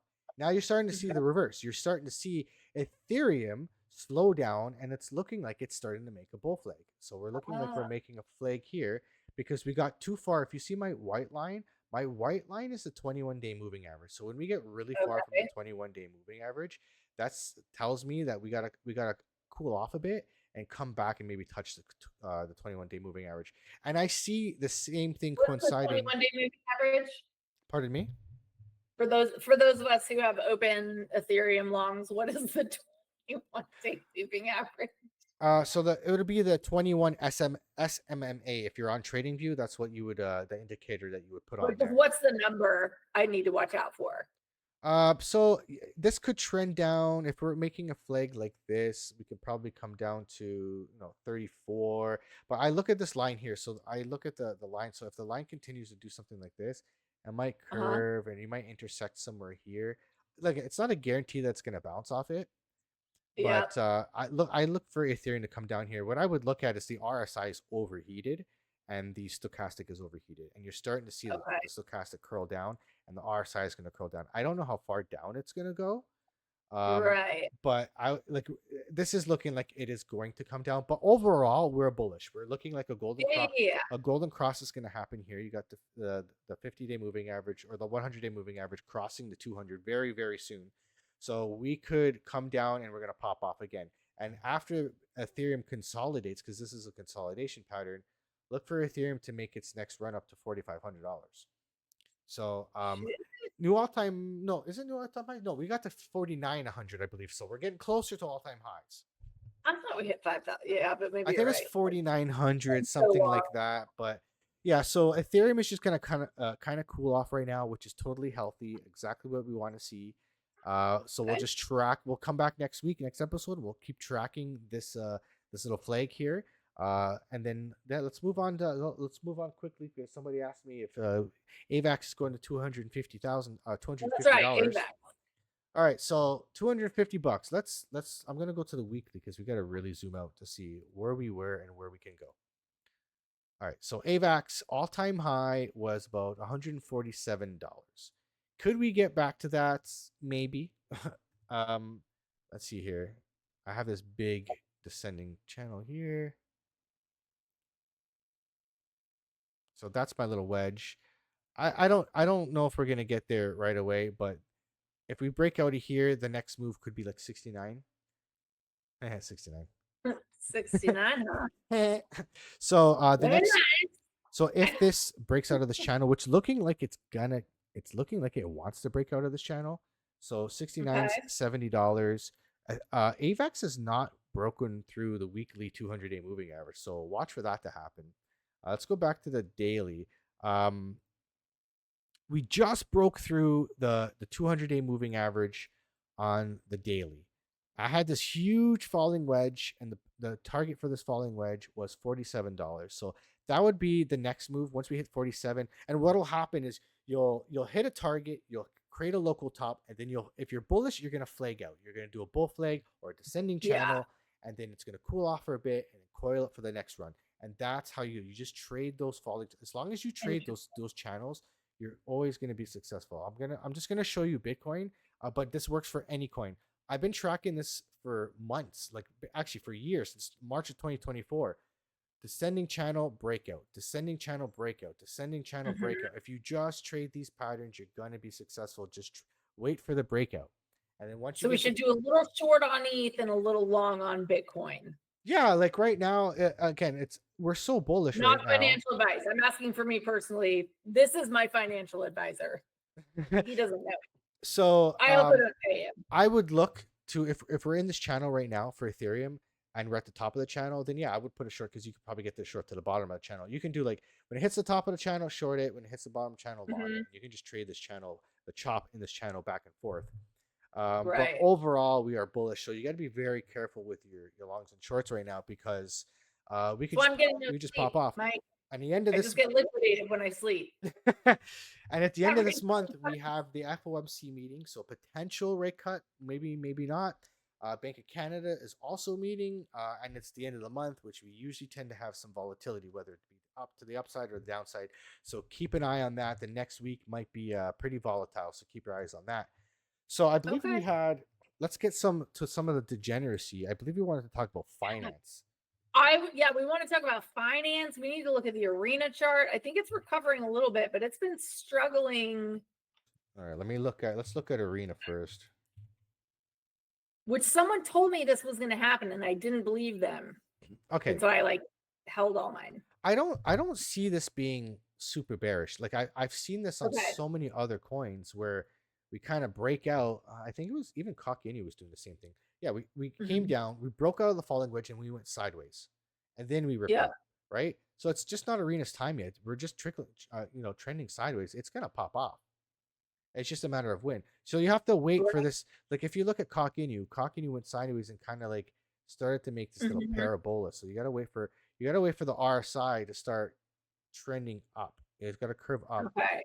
So I wouldn't follow the stochastic here. I would follow put more weight on the RSI here. As you can see, the RSI, the yellow line started making a rounded curve here.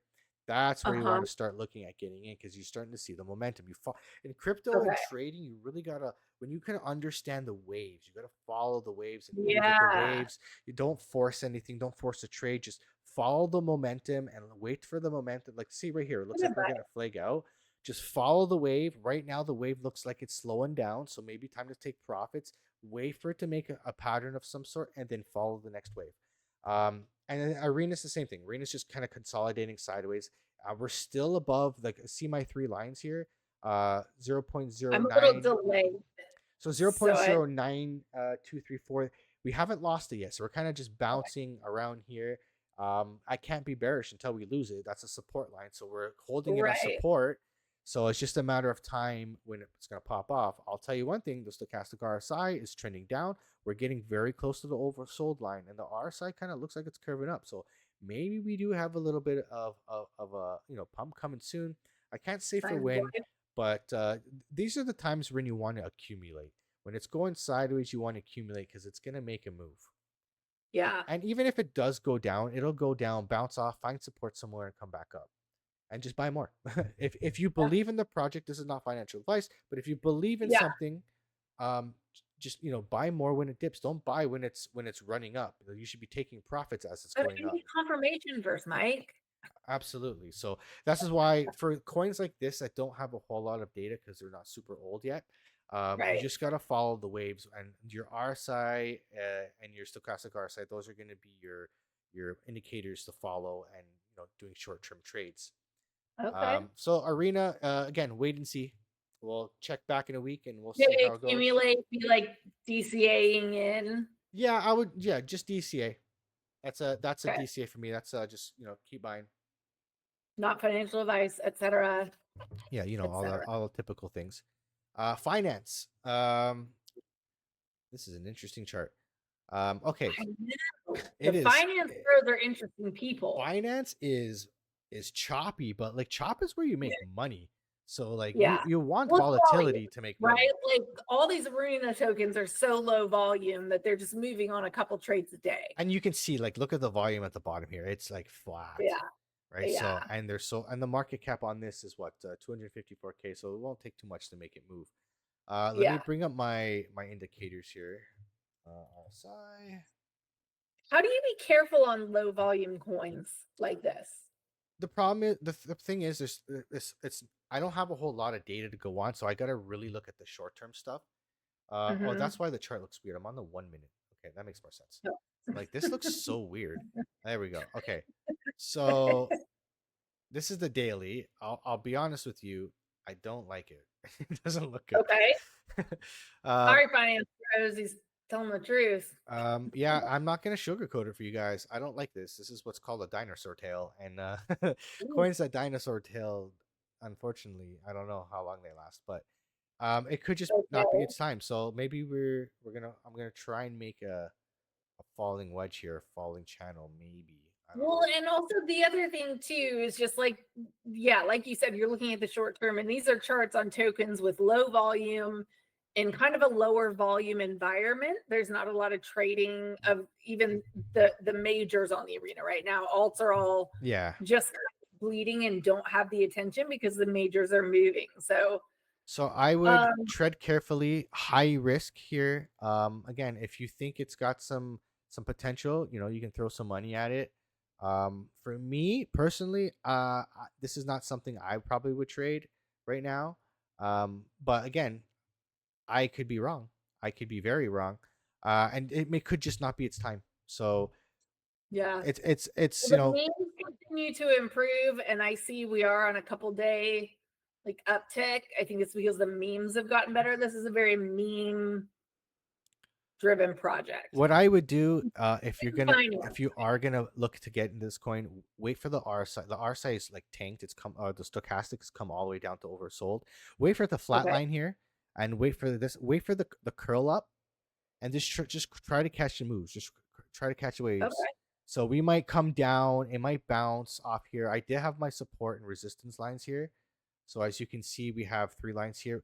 We lost it. We came back up. Maybe we're going to come back. So look for this to come back to this line, which would be 2206. So look at the come here. If it bounces off that line, then we flip this as support, and then we might start an uptrend on the way up. So keep your eye on that. Just look at your support and resistance lines, and keep it simple, and just dollar cost average when you see these things get to oversold territories. I did the same thing with Kakenu. Every time we went under that my red line here on the stochastic RSI, it's a good buy, and you usually have a little bit of a move up. Doesn't have to be a huge move up, but even if it's a couple percent, you take your profits and you wait for the next wave, and you just keep stacking, 2%, 3%, 10%, 5%, and all of a sudden you have a hell of a lot more tokens and a lot more money than you did before. More finance, basically. Absolutely, and that's probably what these guys are doing. They're probably buying and selling, buying and selling. It's PvP here on the charts. Yeah. All right. PvPC. Is there any other coins that anybody wants me to look at? Is anything I that don't you want me to know. look at? We looked at Arena. We looked at Finance. Let's look at Nefty. Yeah, like my background, bro. All right, let's take a look at Nefty here. Subtly hinting about this the whole show. I do really like the memes that have been coming out on Nefty. Yeah. See, this chart looks can't way say better. Too much. And totally transparently on the show, I'm not really on the team. My friend Jack Nefty, who I've known since 2021, he's a decentralization maxi, probably a genius, one of like just the best people that's like never cash grab, doesn't participate in just here for the right reasons, right?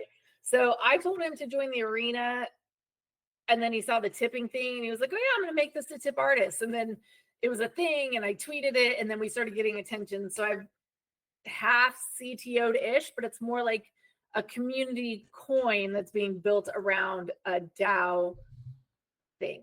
So something to make looking at this, the chart looked really good at the beginning here. Falling wedge breakout, exactly like textbook. You've kind of gone sideways, which kind of coincides with what's going on. We're kind of like being in the Nefty group and everything. I see we're just kind of like getting started, the idea phase. I mean, and this is kind of what I'm seeing in the charts. We're just going sideways. We have some pump ups because the market cap is slow. So when someone finds Nefty and like, oh, I like this, and they buy it, you get a pump, right? And then it kind of trickles up because what's happening is it's switching hands, right? People that got in early or missed it or whatever, maybe they bought up here and it came down all over here, and they get a little pump, like, oh, I gotta get out, right? So you're just seeing it, people trading hands right now, new people coming in. That's why you see the pumps, and people that were in before, the selling. So it's gonna do that for a while. You can see that it's building, but we have been building a little base. We had a little bottom, came up. So let's hope. Just look at your support and resistance lines, like every coin. As long as, so I would see here, we're kind of fighting with this little resistance line here. If we lose this, we're most likely going to come down to here, which is basically the breakout of that last line. So I would just do lines like that and just, look at buying your support and resistance lines. But if this is, I'm kind of seeing a falling channel here. So let's see if we have a little falling wedge. This could be a potential another falling wedge. If that is a falling wedge, then I will see the move could be potentially right here, which would be from here would be a 68% increase. So potential breakout. Watch this falling wedge. It's looking like it is curling up. The RSI and the stochastic RSI both curling up. So look for this to break out of this falling wedge right here. I'm just seeing that right now. And rounded bottoms do pay the bills. So could have a 68% increase right here. But rounded bottoms pay the bills. You have good lines, dude. You're made for TV. Can you tell me I'm in the charts a little too often? Okay, no. First of all, I love it. And second of all, you haven't even seen the whole video that we'll put out tomorrow on YouTube of the interview with the Good Vibes Club. Oh, I love it. I tried to send it to you on Telegram. It's like 10 minutes long. It's so fucking good. Yeah, You were made for TV, bro. Like, I hope literally, so. I told Mike, no, it's like transparently, you're just a better interview and a better host than me. Like we all have our skills and the things we're good at, and like he just looks really good on camera, and the interview is super funny and substantive, and I cannot wait to share that. So that is the interview with the co-founders of Good Vibes Club at the Super Rare event in NYC last month, and it was a doozy. So we'll have that coming out tomorrow. It was a really good event. Actually, I had a lot of fun at that event. I had a lot of fun at the interviews, and I said it in my post Yeah. today. I was like, man, talking to these guys, like they practice what they preach. Like just the whole interview was a whole good vibe. Like they really Yeah. do give off that vibe. You feel They're it. good people. It's They're an just really good energy people. that you Yeah. can actually feel. Yeah. Like And vibrations. for me in crypto, like for me, it's all about people.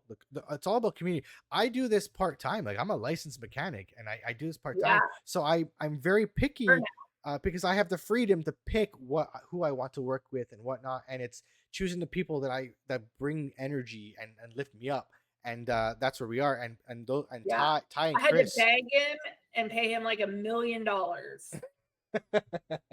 So I hope this investment pays off. YOLO. Absolutely. I'm a millionaire in cock.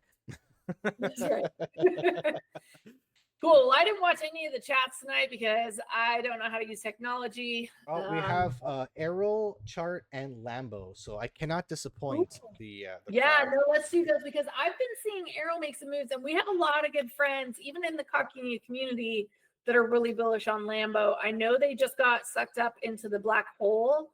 I was talking to Mash earlier today, and people I are love this making picture.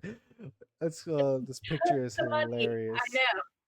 What So is that? I'm going to be doing some looking into black hole, and I want you to too. I think we need to diversify some of our DeFi strategies. So tell us about your role, and then tell us about Lambo. So Arrow's pretty new, so I'm gonna go to a smaller time frame just to get a bigger subset of data here. Okay, so kind of sideways for the most part. We do have some, like you said, I'm telling you, every time you have a round the bottom, you have a pump. Round the bottom Yeah. pump. It's crazy. Like the more charts I watch, and it doesn't matter what chart it is, it's you see the same things happen all the time, and that's like cup and handles. Like it's crazy, and it's just mathematically like designed for it to work. Were you impressed that I knew that term, cup and handle? I did. I am impressed. You're learning. So we had a falling wedge and we had a pump. What is the target for this falling wedge? Oops. The target for falling wedge would have been up here. So I don't know. It looks like we kind of failed to make it. Now we're just gonna go in sideways again. So again, I go to my trusty indicators. Stochastic RSI. So we'll just look at our indicators and kind of follow it from there. Because again, it's another coin.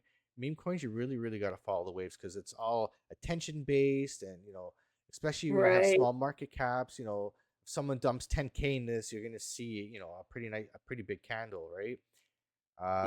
So you got to watch for those. Again, we're going sideways. We did break out of the falling wedge. We are going sideways, just like I said. For like Cocky to do the same thing. A lot of meme coins are doing the same thing. I don't think it's really meme coin time. I think you're starting to see the big altcoins go off first. I don't think it's time for the crazy. When altcoins, like the top altcoins, are at all-time highs or pushing their all-time highs, that's kind of when I think the meme coins are going to pop off. You're going to start to see people taking profits in altcoins and moving in down that risk or up the risk curve, but down the ecosystem into your meme coins. Especially in the AVAX ecosystem, you're going to start to see XBACs pop off, and then all of a sudden people will take profits and explore the ecosystem because everybody wants more returns. And why don't we ever just take profits and ride off into the sunset? Why do we always need more? Because humans are inherently greedy, and humans will always try to make more money. It's just people, and unfortunately, that's I shouldn't say unfortunately. Like, who doesn't like more money? Right? Like, I just don't think we always like. I think we used to live in fear of scarcity because we didn't have like a way to effectively hunt for, like, things were scarce, but we've kind of solved the scarcity problem. Now we just have a distribution problem, which leads to scarcity. And then people make decisions based out of fear, like I need to hoard all of the toilet paper because of COVID. I think there's that, and I think there's also I'm a very big advocate for. I think a lot of people are trying to make a lot of money because they feel like they're behind in life, and like that's where that gambling mentality comes out. Where it's like, I need to make it fast. I need to make it fast. Or you call me old right now, Mike? No, I'm not. I'm not referring to age. I'm just saying I feel like people need to make it fast because they feel behind. And I think that's where like crypto, people see that people make millions of dollars in crypto off fart coin or all these things like that, and they're like, I gotta find the Yeah. next one, and they dump a lot of money into it. So you Chase and gotta chase be and very. chase. And you know what? Your altcoin could very well make you very very rich, because and that's the cool thing about crypto is you always have the potential there where like I can buy a stock in the stock market or S&P 500, and like there's no guarantee, like I'm not going to get rich. It's going to be that 20 years or 30 years of investing to maybe make it there. But Right. look at Arrow RSI and Stochastic RSI look like they're kind of curving up a bit. You kind of starting to see the little bottom over here.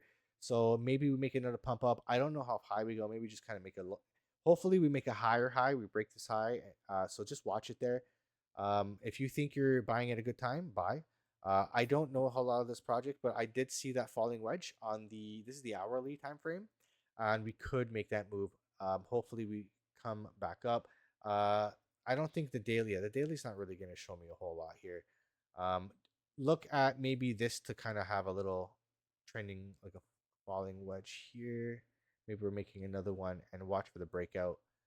That's all I would say. This is kind of a wait and see for me. I would wait for me personally. I would wait for a good buying opportunity. So right when we get to that oversold line, probably not in the RSI, but maybe the stochastic RSI. That's what I would do, and just wait for a good entry. I have a serious question. Yes. Which light is better? Is this softer light better? I think that one's better. Oh, well, you had like a no, yes. No, okay, you're yes, that's one. No, that one. What was the next one? It was Okay. Lambo. Let's check Lambo. And then I want to read you a comment from Coop that I just happened to notice while we were sitting here. What is life is better? So random. Mass adoption has been achieved internally. At AVAX? Does that mean every employee is now a holder? We're all getting older. That's a guarantee. No, a holder. Older, okay. Yeah. You are calling me old. Now I can tell it's just on your mind. And You manifested it into my mind.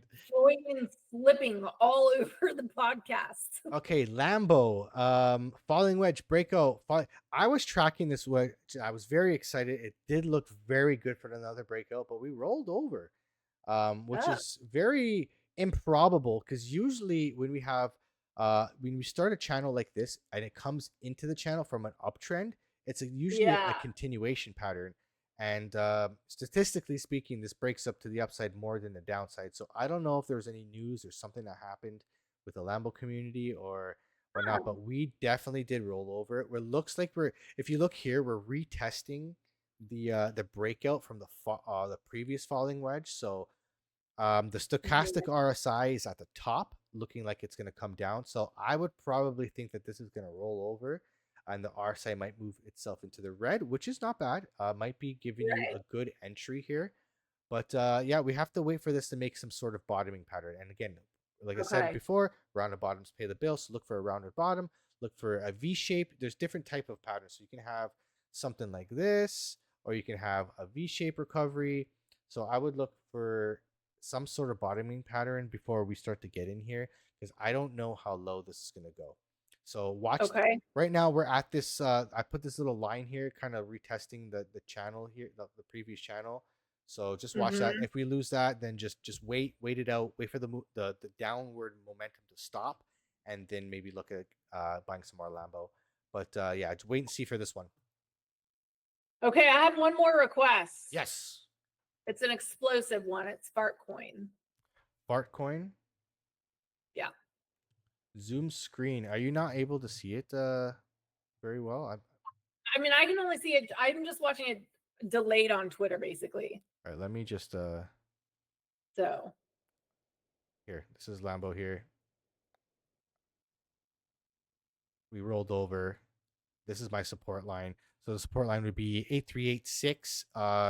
If it loses 8386, again, I would just wait. This is a pretty nasty rollover. So just wait and see. Wait for this to stop. Wait for this to make some sort of pattern, some bottoming pattern to stop, and then then I would start getting up, and then you're catching the next move up. Yeah. All right, what was the other one that you wanted me to look at? We take a pause on choosing Lambo colors. Fart coin. Okay, The this institutions I've heard are coming for your fart coins. I have a friend. Okay, this pisses me off because I'm such an idiot. My friend D-Train from earlier in NFTs too, another Bored Ape. There's some good Bored Apes, you guys. Like there really is. I know they got like the douchiest reputation in 2021, 22 because they thought they were the coolest people in the world. But guess what? If you were a Bored Ape back then, you probably would have thought that too. There's actually a lot of really cool people. But anyways, he was right on HSPISO 10, Harry Potter, Sonic Obama, token 5,000, 9,000, very early. And then he started, and I was like, why didn't I listen to him? Like, I know how smart he is. And then he fucking calls Fartcoin at like 2 or 3 cents.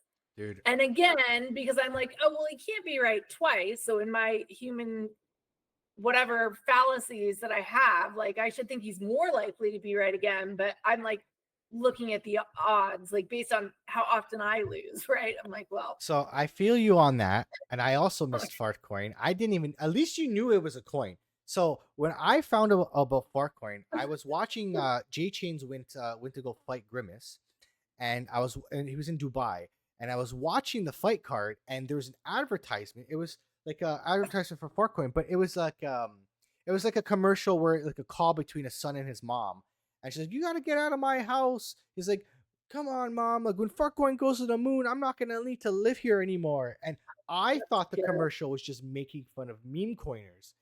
I didn't realize it was actually a coin. That's what you have to do. You have to make it people not even think it's an ad. And I freaking like my background. Like I missed like basically when it came out, like pretty new. So I don't own any Fartcoin. It sucks. I'm honestly kind of getting the FOMO. I honestly feel like I might just throw some money at it.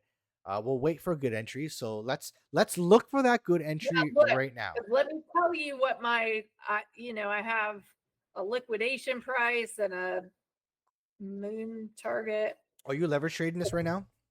Oh yeah. Okay. Oh, yeah. So we have my liquidation price is 143. You're talking to me about cup and handles. Huge cup and handle right here. So we have this massive cup and the handle, and we're starting the uptrend. Now, how do we? And this is on the daily. So the bigger the time frame, the more accurate it is. So how do we measure this? We go from the base of the cup, and then you measure down. So you would measure from the base of the cup down, and this would be your moves. Okay. So the candle would be here. So we're pretty much close to that move. It'll be about $2. So if you're looking at Fartcoin, if it does hit $2 from here, you're looking at a 20% increase. Times 10 leverage. That would be, if you're doing leverage, that would be huge. And again, you're seeing the same things happen again. What happens when we have rounded bottoms? Hello, rounded bottom. It's going up. So it looks really good. Leverage trade with me, Mike. You know what? We're gonna start leverage trading. And speaking of leverage trading, I'm trading on weeks. So if you guys want to trade with me on weeks, we got a QR code on the bottom here, and we'll have to maybe get you on weeks because they have really low fees. Yeah, that's what I was gonna ask. Yes, I've been using Weeks for a while, and it's funny because I became an affiliate for Weeks, and the guy's like, actually the guy bought me my consensus ticket. He got me my consensus ticket there. Yeah, really, really good. And I'm like, I know Weeks. I've been using it for months. Oh, I'm like, perfect. So like listen, I only choose to work with people and things that I already use, right? So cool. This looks amazing on the daily. This has been I've been tracking this coin just because it's performing. So it's been such a good coin to trade. Probably the best coin to trade that I've seen in crypto this bull run. So let's look at the 4-hour chart. 4-hour chart looks great. We're hugging the 21-day moving average, so really, really nice. We're doing these little higher low, and like it just looks really good. The stochastic RSI looks like it's curling up again, maybe making a move. I would just watch this. And I like this coin because it looks like a really good chart. You have really good dips and pumps. Like it looks following the trend line. It makes patterns really, really well. Let's look at the 1 hour here. Again, really nice chart. We, as long as we stay above the 200-day moving average on the 1 hour on the smaller time frames, bullish. And then if you're doing leverage trading, like I don't know how long you hold your trades for.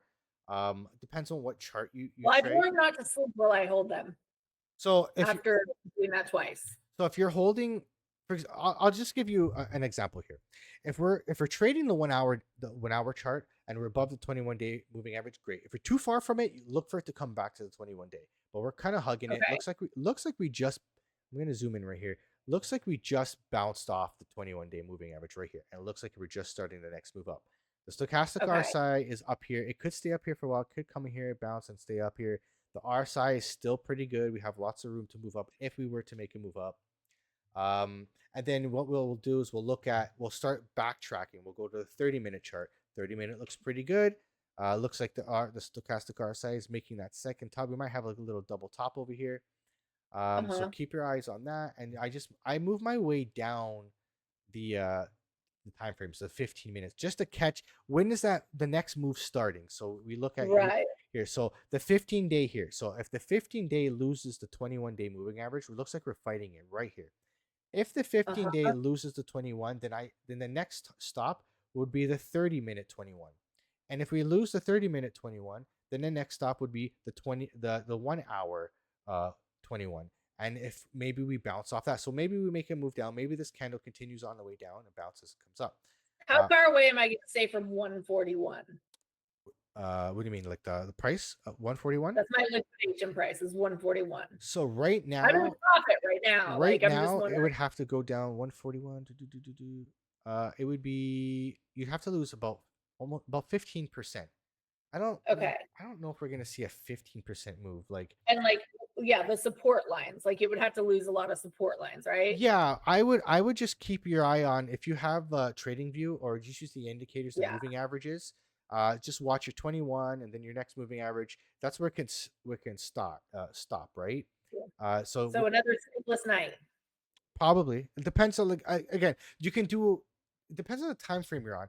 I don't like to do short term because I don't have the time to sit at the charts all the time. So what I like to trade is the 4 hour and the daily.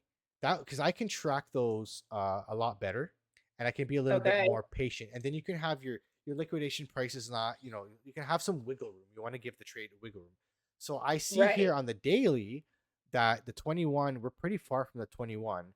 We still have room to go because the RSI is just peeking out here. So we probably could have maybe a couple of hands, but look for the on the daily, look for the 21-day moving average to come back in the price action. So look for it to come. We could even be starting this right now. We could be starting this little flag, something like that, or a downtrend right here until we hit the 21. So watch that, and then you look at the other time frames. Now this so now I need to short it. Close my long and short it. No, but this may take a week to play out because we're on the daily now.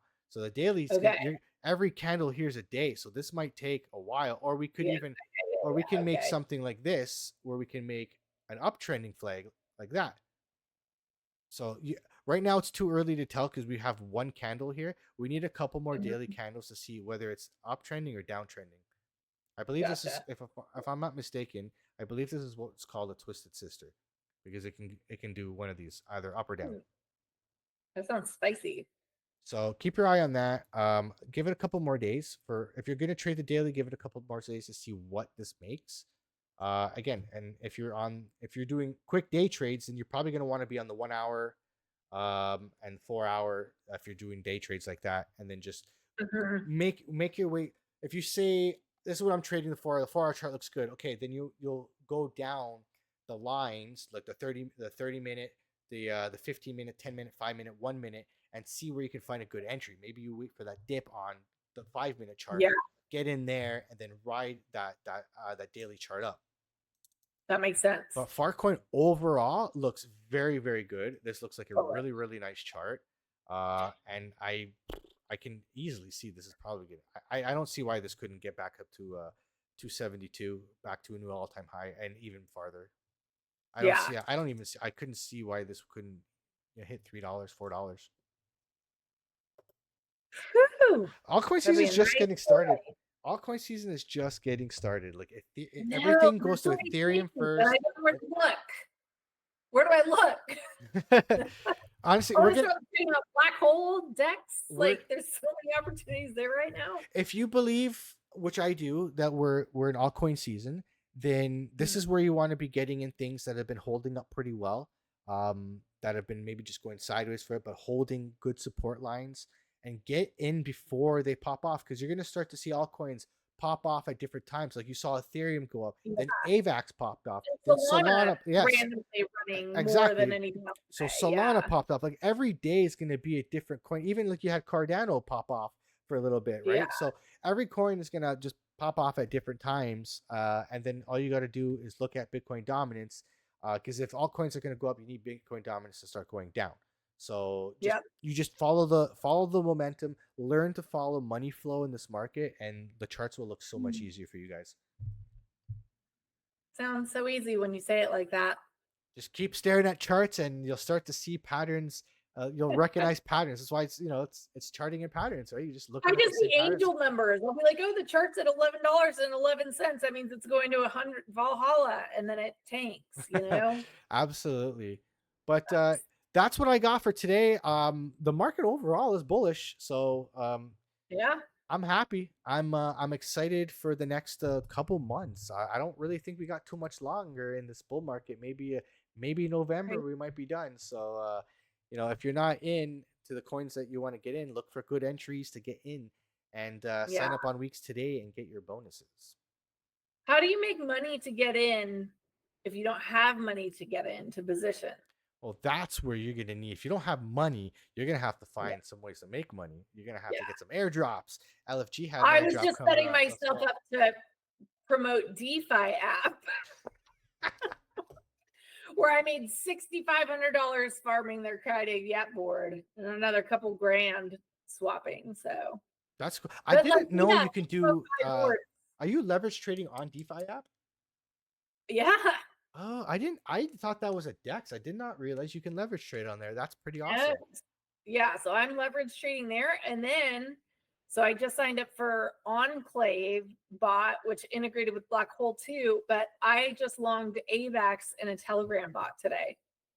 Oh, it's like literally in a bot, like you trade on BonkBot, but it's all the AVAX. So it's okay. I remember you introduced me to BonkBot. That's actually pretty neat. Yeah. I do like the bots. That was pretty cool. Yeah, that is actually really neat. And you know what? Everybody has a cell phone. Most people have, have access to at least Telegram. And did you see the news? Tons integrating like MoonPay, or Telegram's integrating like MoonPay today. So everybody with a Telegram.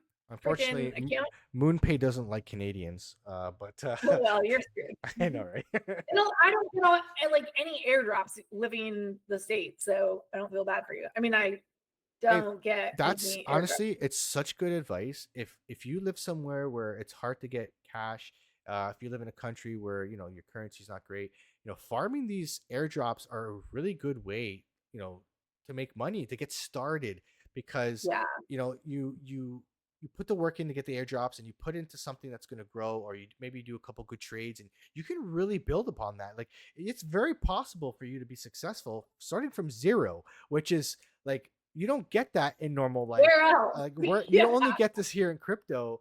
And I've seen a lot of people like burgers and barely afford to live for 10 years, and then maybe you can. Even countries that are like I know there's a couple people on my timeline from like Nigeria that maybe they don't have access to banks, or the currency there is a little bit rough and it's hard to get in. But with crypto, it allows them to lift and bring people from the bottom up by allowing, like, I got airdrops in big time that I'm still holding, and it's still worth a decent amount of money, and that was just playing a fun game. Oh yeah, it was fun. Yeah, but that was and there's plenty of opportunities. You just got to be like and those incentives won't last forever, right? Like, I think we have to remember that these are incentives to move to a new financial system. People aren't just going to willingly move and say, oh yeah, hey, crypto. We have to bribe them to come over to do what's best for them, because it's just too hard of an argument to make. And that's why, people complain about InfoFi and airdrops and all these different things, but it's democratizing access to ways to make money in crypto when you're starting from nothing. And I think no matter how annoyed we are in our first world problems, like, just remember, like, we are not the average person of the world. And so, like, the average person of the world may be changing their life because I tweet, like, I feel guilty. The other day I tweeted and I was like, oh, stop tagging me in your DeFi app stuff because I'm like on the leaderboard decent there. And then I was like, they're just trying, like, you can get mad at them. And if they're real bots, like I do, like, whatever. But man, like, there really are just a lot of people here with and they're not going to act right, right? Like, this is the first time they've had access to markets and to finance, and their whole worldview is shaped by governments who don't care about them, unsupportive systems, theft, like having to protect yourself. It's just, I think it's important for us to remember that, like, we tend to be very ethnocentric and think our view is the average person of the world's experience, and it couldn't be further from it. It's And I easy to think get caught in crypto, that loop where like you think like you get stuck in your small bubble yeah, and like you're like, I'm so normal. I'm the normalest person I know. Everyone else, like, but they're all off the range of me. it reminds me when talking about DeFi app and all the opportunities out here, something that you told me, it pays to be present in crypto, and you're living proof of that through what you've been doing with the arena, what you've been doing with DeFi app and all that stuff like that. So keep your ears to the ground, get on crypto Twitter and participate, Yeah. be part of the We're gonna start a community. little Telegram for this. We should start a little Telegram for this at some point. DM either one of us if you want in. We should get the framework for that going, just to have, Absolutely. like, share some of these opportunities and stuff, because it's you don't know who to trust and which the good ones are. And I wasted so much time my first bull market grinding for whitelists like crazy that never even I followed scammers because you don't know who the difference is, when you first Absolutely. come in. So And meeting like that, I love, for me, the IRL events, meeting people face to face, but like you can even just meet people online and just build a relationship, and show me your net worth and I'll show you your network, right? Or show me your network and I'll show you your net worth.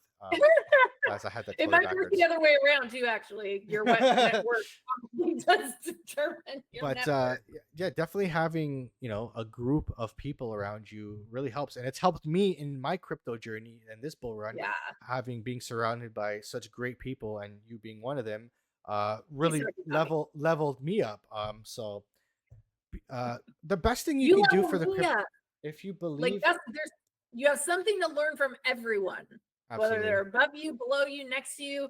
From one relative point, everyone's ahead of somebody somewhere, right? absolutely. I just We're saw all the same. Ondo is at $1.11, and like all my Ondo now is in profit. I love it. I'm just looking at my screen like, wow, Ondo? sick. So Ondo is like the big boy in tokenized assets. They are working with a lot of partners, BlackRock and everything for RWAs and tokenizing stocks and all that kind of stuff. Dang. Really, really cool stuff. And RWAs is like the narrative of crypto right now. Yeah. So We should get William on the show sometime and do an RWA show.